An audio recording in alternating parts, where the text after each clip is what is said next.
ساکنان دنیتسک در شرق اوکراین خسارات واریده بر اثر اصابت موشک به ناحیه کیف این شهر را حساب می‌کنند. شاهدان میگویند در این موشکباران شب گذشته یک زن کشته شد.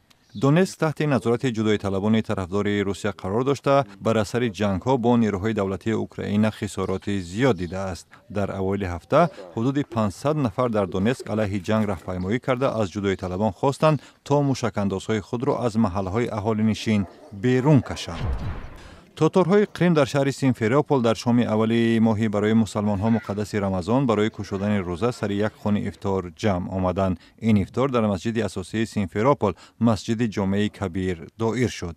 این الکی دومین روزه ماه رمضان بعد تصرف قریم از سوی روسیه در ماه مارت سال 2014 است. هزاران نفر از تاتارهای قریم در یک سال اخیر ترک این نیم جزیره کردند. بسیاری آنها پایمال شدن حقوقشان از سوی مقامات روسیه را دلیل می‌آورند.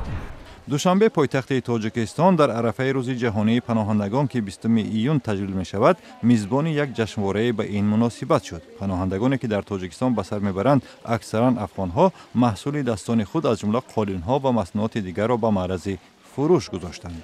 در تاجیکستان حدود 2500 پناهنده پناه یافتند که اکثر آنها میخواهند از طریق این کشور در غرب پناهنده شوند.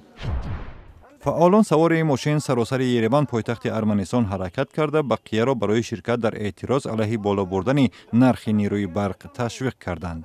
این اعتراض به روز 19 ایون برنامه‌ریزی شده را گروه با شعار نسبت غارتگری دعوت کرده است.